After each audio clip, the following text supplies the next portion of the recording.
Hello viewers, Photoshop Bangla টিউটোরিয়ালের আজ দ্বিতীয় পর্ব। আজ আমরা শিখব কিভাবে ক্লিপিং পাথ করা হয়। আমার কাছে মনে হয় একজন ভালো ডিজাইনার হইতে হলে অবশ্যই তাকে ভালো পাথ শেখা লাগবে। কারণ আপনি যদি কোনো কিছু করতে যান তাহলে নিখুঁতভাবে করতে হলে আপনার নিখুঁতভাবে সিলেকশনটা প্রয়োজন। আর নিখুঁতভাবে সিলেকশন করার প্রয়োজনের জন্যে নিখুঁতভাবে কাজ করার জন্যে আমরা সিলেকশনের কাজে সাধারণত পাথটাই বেশি ইউজ করে থাকি। এই কারণে আমার কাছে মনে হয়, আমি মনে করি, ভালো একজন গ্রাফিক্স ডিজাইনার হইতে হলে অবশ্যই ভালো একজন পাথ ভালো পাথ শেখা জরুরি। এই কারণে আজকে আমার লার্নিংয়ে আমরা পাথ শিখব। আসলে পাথ শেখার কিছুই নেই, তবে কিছু জিনিস আছে যেগুলা খেয়াল করতে হয়। এই কারণে আমি আজকে পাথ দিয়েই শুরু করলাম প্রথম ভিডিওটা।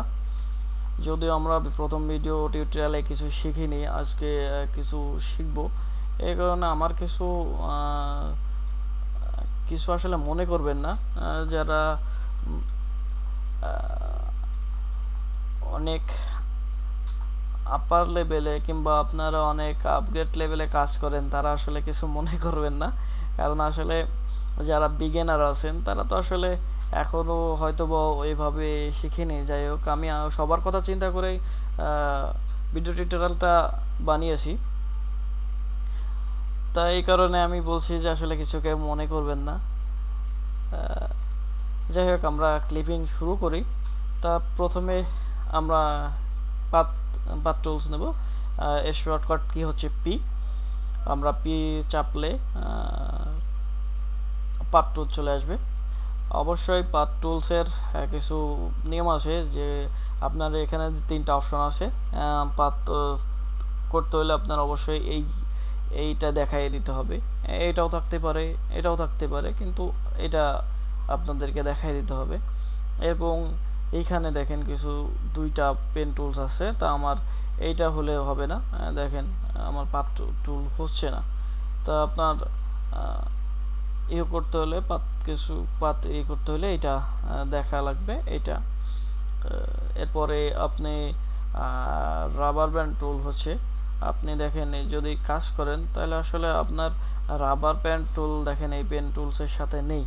তা আমি যদি এখান থেকে রাবার ব্যান্ড টুলটা সিলেকশন করে দিই তাহলে দেখেন এখানে আমার মানে আমি কোথায় নিচ্ছি, কিভাবে নিচ্ছি, এটা আগে থেকে বোঝা যায় আসলে। তা এরপরে আর একটা আছে, এখানে দেখেন চারটা অপশন। এখানে চারটা অপশন আপনি পাথ করতে হলে আপনার অবশ্যই এখানে পাথ মানে সিলেকশনটা এখানে থাকতে হবে।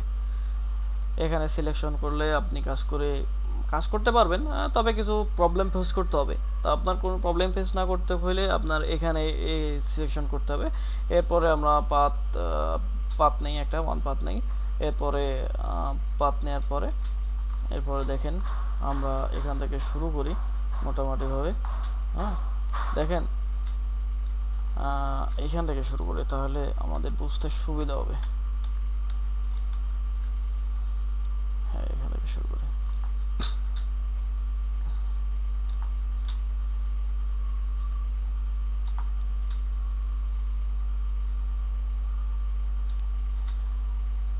দেখেন আসলে আমার পুরো পাথ টানবো না, কারণ আমি আসলে কিছু টিক্স শেখানোর জন্যই মূলত পাথটা দেখানো।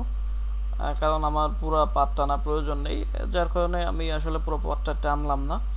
আপনারা ভালো আপনি দেখেন এখানে আমরা আপনার একটা হার্ড অ্যাঙ্গেল দিছি, হার্ড কর্নার দিছি, কিন্তু আপনার এখানে দেখেন এখানে হার্ড কর্নার দেয়নি। এটার কারণ হচ্ছে দেখেন আগে কর্নার ধরেন না, আমরা পাতের আমরা দুইটা কর্নার দিয়ে থাকি, একটা হচ্ছে হার্ড কর্নার আর একটা সফট কর্নার। আসলে এই বিষয়টাই বোঝানোর জন্যই আজকের টিউটোরিয়ালটা। হার্ড কর্নার কোথায় দিব আর সফট কর্নারটা কোথায় দিব, এটাই আসলে বোঝানোর জন্যই আমি এই ভিডিওটা বানিয়েছি। দেখেন এখানে হার্ড কর্নার দিতে হবে, এখানে হার্ড কর্নার দিতে হবে, কারণ এখানে একটা জয়েন্ট আছে। জয়েন্ট বলতে ধরেন এখান থেকে কোনো কিছু শেষ হয়েছে বা এখান থেকে কোনো শুরু হয়েছে, এখানে হচ্ছে জয়েন্ট, এখানে মূলত আপনার হার্ড কর্নার দিতে হবে। এবং এখানে কিন্তু জয়েন্ট নেই, এখানে কোনো জয়েন্ট নেই, এখানে সফট কর্নার দিতে হবে। যদি দেখেন আপনাদের বাস্তব প্রমাণ দেখাই, যদি দেখেন বিষয়টা আগে দেখাই, দেখেন এখানে কত দারুণ দেখা যাচ্ছে। এখন আমরা যদি এখানকার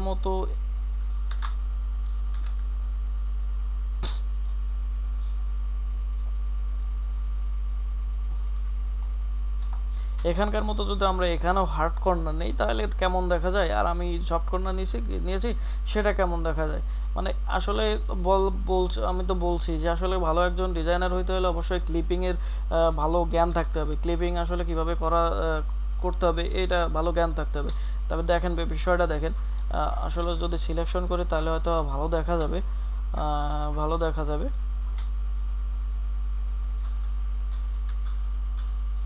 এইটা দেখেন, হ্যাঁ এখানে কেমন হার্ড হয়ে গেছে।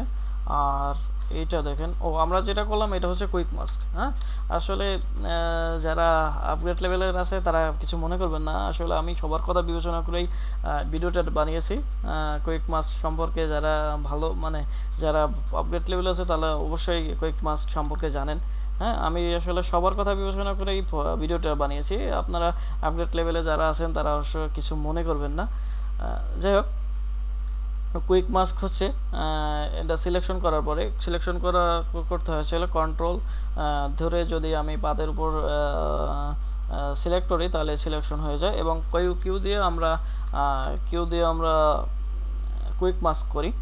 কুইক মাস্কে যদি আমরা ব্যাকগ্রাউন্ড কালার চেঞ্জ করতে চাই তাহলে আপনার এখানে ডাবল ক্লিক করতে হবে, ডাবল ক্লিক করলে একটা উইন্ডোজ দেখাবে, এখানে গিয়ে হ্যাঁ আপনার যে কালার পছন্দ, যদি মনে করেন এইভাবেও দিবেন, এভাবেও কালার সিলেকশন করতে পারেন, সেটা আপনার একান্ত ব্যক্তিগত ব্যাপার। এটা হচ্ছে কুইক মাস্ক, আমি কুইক মাস্ক দেখালাম। এরপরে ধরেন সফট কর্নারটা দেখাই,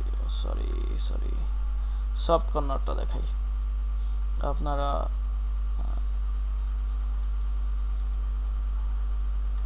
এখন দেখেন এইটা হচ্ছে সফট কর্নার দিয়েছি, এইটার অবস্থা দেখেন আর এইটার অবস্থা দেখেন, আসলে একই জিনিস কত ডিস্টেন্স দেখা যায়, দেখছেন কোনটা আসলে ভালো লাগে।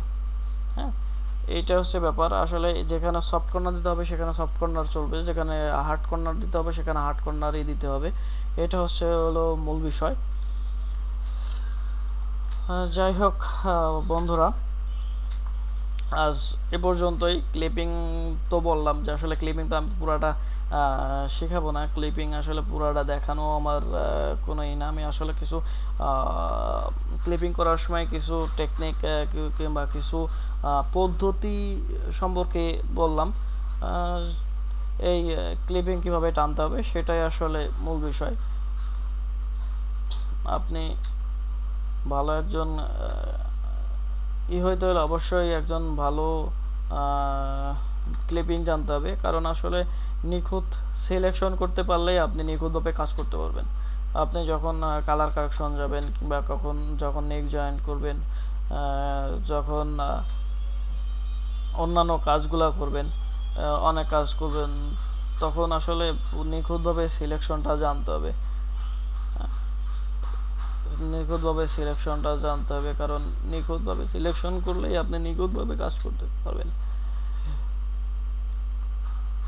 তা যাই হোক বন্ধুরা, তা ভালো থাকবেন।